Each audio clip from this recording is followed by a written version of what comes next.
Namaskar. Cyst knot outbreak in Turkey has become a global concern. তো আজকে আমাদের আলোচনার টপিকও তাই এই cyst knot outbreak নিয়ে। স্ক্রিনের ছবিগুলো দেখে আপনাদের ধারণা হতে পারে বোধহয় নদী বা সমুদ্র শুকিয়ে যাওয়ায় বোটগুলো বালির উপর দাঁড়িয়ে রয়েছে। পরের ছবিটি দেখুন। এটা তুরস্কের মারমারা সাগরের উপকূলের ছবি। আর জলের উপর এই বাদামি রঙের যে পুরু আস্তরণ দেখতে পাচ্ছি এটাকে সি স্নট, মেরিন মিউসিলাইজ, সি স্যালাইভা এরকম বিভিন্ন নামে এটাকে ডাকা হয়। মূলত সামুদ্রিক দূষণের কারণে জলের উপরে এরূপ মিউকাসের মতো পিচ্ছিল পদার্থের পুরু আস্তরণ তৈরি হয়। সি স্যালাইভা বা সি স্নট তৈরির পিছনে মূলত জলে উপস্থিত শৈবাল, ফাইটোপ্ল্যাঙ্কটনের মতো জীবেরা দায়ী বলে মনে করা হয়। জল দূষণের কারণে জলে পুষ্টি পদার্থের উপস্থিতি বৃদ্ধি পেলে শৈবাল দ্রুত হারে বৃদ্ধি পেতে থাকে। ফলে জলের প্রাইমারি প্রোডাক্টিভিটি দ্রুত বৃদ্ধি পায়। এভাবে অনিয়ন্ত্রিতভাবে শৈবালের বৃদ্ধি ঘটলে তার ফলস্বরূপ এই মেরিন মিউসিলেজ তৈরি হতে পারে।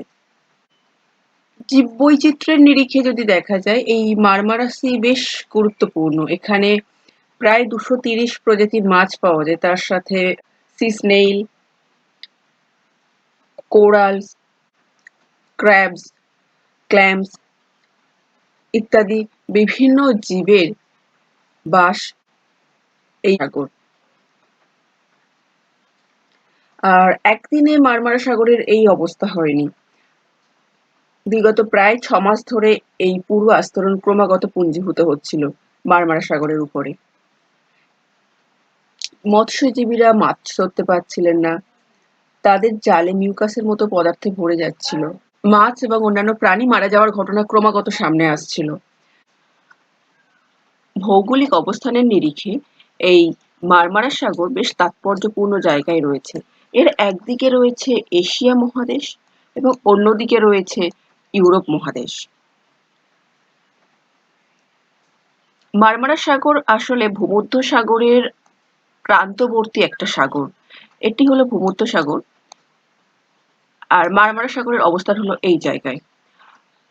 অ্যাড্রিয়াটিক সি, অ্যাজিয়ান সি এইগুলোর মতো মারমারা সিও ভূমধ্যসাগরের একটা প্রান্তবর্তী সাগর। আবার ভূমধ্যসাগর হলো আটলান্টিক মহাসাগরের একটা প্রান্তবর্তী সাগর যেটা যুক্ত রয়েছে জিব্রাল্টার প্রণালী দ্বারা একে অপরের সাথে। এখানে মারমারা সাগরটাকে আরো একটু স্পষ্টভাবে দেখা যাচ্ছে। মারমারা সাগরের একদিকে রয়েছে ব্ল্যাক সি, এখানে রয়েছে অ্যাজিয়ান সি, এই পোর্শনে অবস্থিত অ্যাড্রিয়াটিক সি, এখানে অবস্থিত তাহারিয়ান সি এবং আমরা দেখতে পাচ্ছি এটা পুরোটাই হচ্ছে মেডিটেরানিয়ান সি বা ভূমধ্যসাগর। এর পাশেই অবস্থিত রয়েছে ইস্তানবুল। ইস্তানবুলকে বলা হয় তুরস্কের অর্থনীতি, সংস্কৃতি প্রাণকেন্দ্র, অন্যতম উল্লেখযোগ্য শহর এবং ইস্তানবুলের অর্ধেক অংশ বলা যায় রয়েছে ইউরোপে এবং অর্ধেক অংশ রয়েছে এশিয়া মহাদেশের উপরে। এর মাঝখান দিয়ে প্রবাহিত হয়েছে বসফরাস প্রণালী এবং এই বসফরাস প্রণালী মারমারা সাগরের সাথে ব্ল্যাক সির যোগসূত্র স্থাপন করেছে। এই যে প্রণালীটা আমরা দেখতে পাচ্ছি এটাকে বলা হয় বসফরাস প্রণালী, যেটা ব্ল্যাক সির সাথে মারমারা সাগরের যোগসূত্র স্থাপন করেছে। আর এখানে যেটা দেখতে পাচ্ছি এটা হলো দার্দানেলস প্রণালী। দার্দানেলস প্রণালী বা দার্দানেল স্ট্রেইট এটা অ্যাজিয়ান সি বা অ্যাজিয়ান সাগরের সাথে মারমারা সাগরের যোগসূত্র স্থাপন করেছে।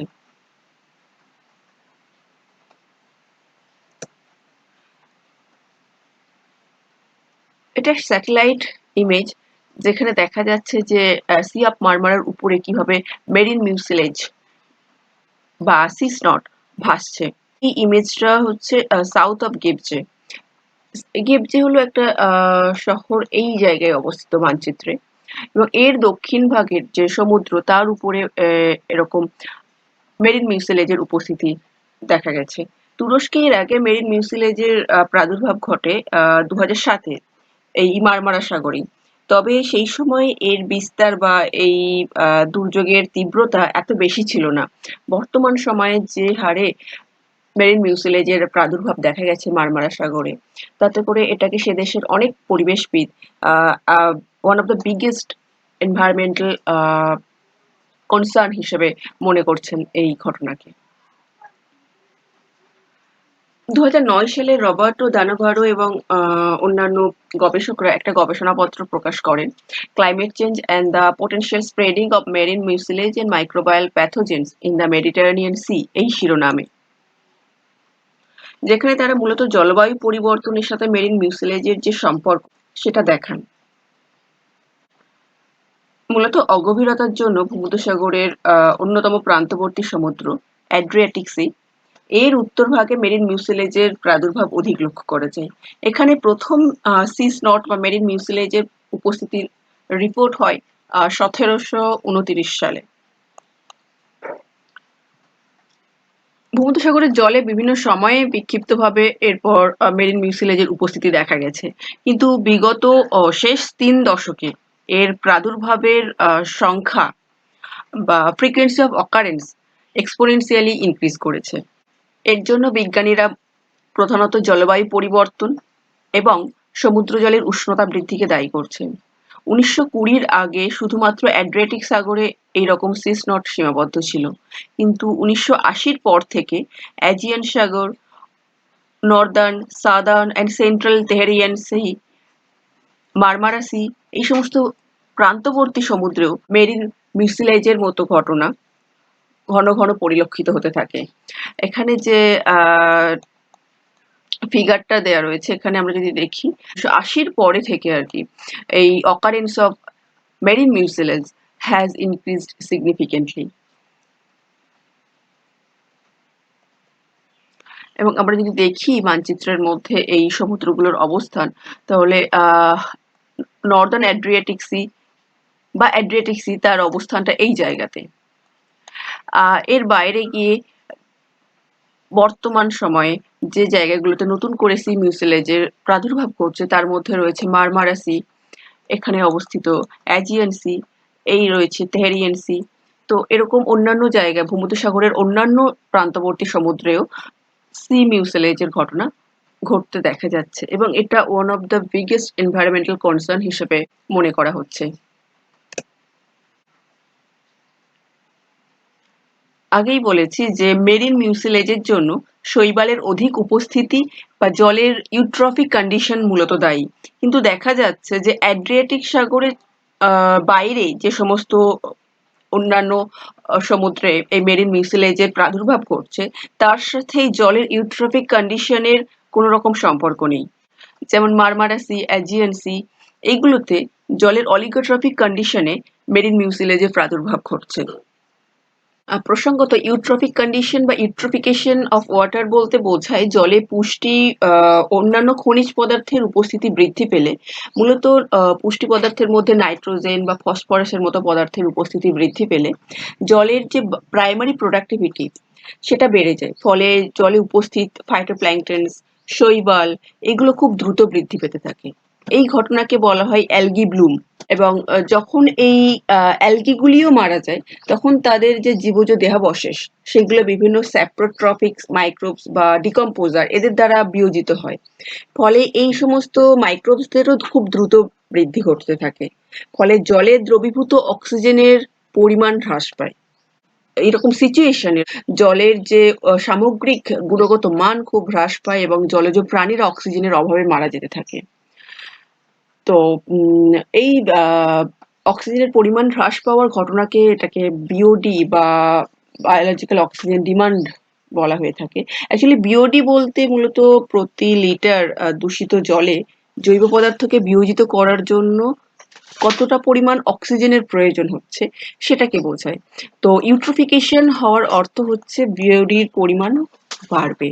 অর্থাৎ কোনো জায়গায় জল যদি দূষিত হয় বা কোনো জায়গায় জলে যদি এইরকম ইউট্রফিক কন্ডিশন সৃষ্টি হয় তার মানে সেই জলের বিওডির পরিমাণও বেশি থাকে। আর এর ঠিক উল্টো অবস্থা হচ্ছে অলিগোট্রপিক। অলিগোট্রপিক কন্ডিশন মিনস জলে যদি এরকম পুষ্টি পদার্থের পরিমাণ কম থাকে তাহলে শৈবাল বা এরকম ফাইটোপ্ল্যাঙ্কটনের উপস্থিতিও কম থাকবে, ফলে জলের যে সামগ্রিক গুণগত মান সেটা খুব ভালো হয় বা ভালো থাকে অলিগোট্রপিক কন্ডিশনে। তো one of the major concern for the scientist is that এই ভূমধ্যসাগরের তীরবর্তী বেশ কিছু সমুদ্র যেমন অ্যাজিয়ান সি, স্যাহারিয়ান সি, এগুলোর জলের অবস্থা বা জলের গুণগত মান ভালো হওয়া সত্ত্বেও এই জায়গাগুলোতে এই সি স্নট বা মেরিন মিউসিলেজের প্রাদুর্ভাব ঘটছে। এবং এখান থেকেই আর কি আহ, মূলত যে জলবায়ু পরিবর্তনের সাথে মেরিন মিউসিলেজের যে সম্পর্ক, সেই প্রসঙ্গটা আসে। এবং এই গবেষণাপত্রেই আর কি এনারা দেখান যে মেরিন মিউসিলেজের সাথে জলবায়ু পরিবর্তনের সুস্পষ্ট সম্পর্ক রয়েছে এবং ভূমধ্যসাগরে জলের উষ্ণতা বৃদ্ধির সাথে সাথে ভবিষ্যতে এরকম ঘটনার সংখ্যা আরো বৃদ্ধি পাবে বলেও মনে করা হচ্ছে। এবং আরো একটা বিষয় যে বিগত ২০-৩০ বছরে এই যে সি অফ মারমারা, যেটা এখন দ্য গ্লোবাল কনসার্নে পরিণত হয়েছে, এর যে জলের উষ্ণতা সেটা প্রায় ২ ডিগ্রি থেকে ২.৫ ডিগ্রি সেলসিয়াস বৃদ্ধি পেয়েছে। এর সাথে যুক্ত হয়েছে দূষণের ঘটনা। সি অফ মারমারার চারদিকে প্রায় ২৫ মিলিয়ন মানুষের বাস এবং ওভার ফিশিং, গৃহস্থালী থেকে, কৃষিক্ষেত্র থেকে, শিল্পক্ষেত্র থেকে যে নির্গত হওয়া বর্জ্য পদার্থ, সেগুলোকে উইদাউট প্রপার ট্রিটমেন্ট এই সি অফ মারমারার জলে নিক্ষেপ করা হয়। ফলে জলের যে সামগ্রিক গুণগত মান সেটা হ্রাস পেয়েছে। এবং এখানে এই যে ফুটেজটা রয়েছে, এই ফুটেজটায় দেখা যাচ্ছে যে একটা ফার্টিলাইজার ফ্যাক্টরি থেকে অশোধিত বর্জ্য পদার্থ এই মারমারা সাগরে ফেলা হচ্ছে। এক বিশেষজ্ঞের মতে যে এই অঞ্চলে সমুদ্রে জলে ফসফরাসের পরিমাণ স্বাভাবিকের থেকে ৩ থেকে ৪ গুণ বেশি পাওয়া গেছে। সুতরাং এই সামগ্রিক ঘটনাবলী সি অফ মারমারার এই পুয়ার কন্ডিশনের জন্য দায়ী। ব্ল্যাক সি এবং অ্যাজিয়ান সি, এই দুয়ের মধ্যে সংযোগকারী পথ হিসাবে মারমারা সির বেশ গুরুত্ব রয়েছে। এটা one of the most significant trade root in this region বলা যায়। এবং যদি এই সি স্নট পার্শ্ববর্তী ব্ল্যাক সি বা মেডিটেরেনিয়ান সি এগুলোতে ছড়িয়ে পড়ে, তাহলে অচিরেই এটা একটা গ্লোবাল প্রবলেম ক্রিয়েট করবে। এবং এই মেরিন মিউসিলেজ সমুদ্রপৃষ্ঠের প্রায় ৮০ থেকে ১০০ ফুট নিচে পর্যন্ত ছড়িয়ে পড়েছে। এর ফলে এখানকার যে বিভিন্ন মাছ রয়েছে, সি ক্র্যাব রয়েছে, স্নেইল, মাসেলস এর মতো অন্যান্য যে সামুদ্রিক জীবগুলো রয়েছে সেগুলো মারা যাচ্ছে। ইভেন সমুদ্রের নিচে উপস্থিত যে কোরাল রিফ, সেই কোরাল রিফেও এই মেরিন মিউসিলেজের উপস্থিতি লক্ষ্য করা গেছে। সব মিলিয়ে সামগ্রিক যে বাস্তুতন্ত্র মারমারা সাগরের, সেটা প্রভূত ক্ষতির সম্মুখীন হচ্ছে। ইতিমধ্যে মৎস্যজীবীরা মাছ পাচ্ছেন না। ইনফ্যাক্ট লাস্ট ৬ মাস ধরে তারা ঠিকঠাক মাছ সংগ্রহ করতে পারছে না। ফলে এখানকার যে ফিশারিজ ইন্ডাস্ট্রি রয়েছে সেটা প্রভূত ক্ষতির সম্মুখীন হচ্ছে। এবং সমুদ্রের এরকম দূষণের ফলে বিশেষজ্ঞদের অনুমান যে এখানকার যে ট্যুরিজম ইন্ডাস্ট্রি সেটাও ক্ষতিগ্রস্ত হবে। আর এই মিউকাসের মতো যে পদার্থ সেটা এমনিতে বিষাক্ত বা ক্ষতিকারক না হলেও এরা রোগ সৃষ্টিকারী বিভিন্ন ব্যাকটেরিয়া বা জীবাণুদের বাহক হিসাবে কাজ করতে পারে। সেক্ষেত্রে এদের দ্বারা রোগ বিস্তারের প্রভূত সম্ভাবনা তৈরি হবে। ইনফ্যাক্ট এই রিসেন্ট সময়ে এই মেরিন মিউসিলেজ ক্লিনিং এর জন্য যে গভর্নমেন্টের তরফ থেকে উদ্যোগ নেওয়া হয়েছে, সেখানে স্ট্রিক্ট নির্দেশিকা জারি করা হয়েছে যে এই মেরিন মিউসিলেজকে সরাসরি যাতে কেউ না স্পর্শ করেন। এখানে আমরা দেখতে পাচ্ছি যে সি ফিশ মরে ভেসে রয়েছে। সি অফ মারমারাকে রিভাইভ করার জন্যে তুরস্কের প্রেসিডেন্ট আর্দোগান ইনি কাল বিলম্ব না করে প্রতিরোধক ব্যবস্থা নেওয়ার কথা বলেছেন এবং সি অফ মারমারাকে সংরক্ষিত এলাকার স্বীকৃতি দেওয়ার কথা ঘোষণা করেছেন। 8th জুন 8th জুন হচ্ছে বিশ্ব সমুদ্র দিবস, ওয়ার্ল্ড ওশেন ডে। তো এই 8th June environment and urbanisation মিনিস্ট্রির পক্ষ থেকে ম্যাসিভ ক্লিনিং আপ অপারেশন চালু করা হয়েছে। তার পরবর্তী দুদিনের মধ্যে আর কি প্রায় ৩৯৫ কিউবিক মিটার মিউসিলেজ কালেক্ট করা হয়েছে। তো মূলত হিউজ সাকশন পাম্প বসিয়ে এই যে সি স্নট বা যে মিউকাসের মতো যে পদার্থ সেটাকে কালেক্ট করার চেষ্টা করা হচ্ছে। সাকশন পাম্প ইউজ করে মেরিন মিউসিলেজ কালেকশনের কাজ চলছে। তো আশা করা যায় যে অচিরেই এই পরিবেশগত সমস্যা কাটিয়ে উঠতে পারবে সি অফ মারমারা, এবং এর জন্য গভর্নমেন্টের ইনিশিয়েটিভ তার সাথে স্থানীয় মানুষের যৌথ প্রচেষ্টা কার্যকরী হবে। Thank you.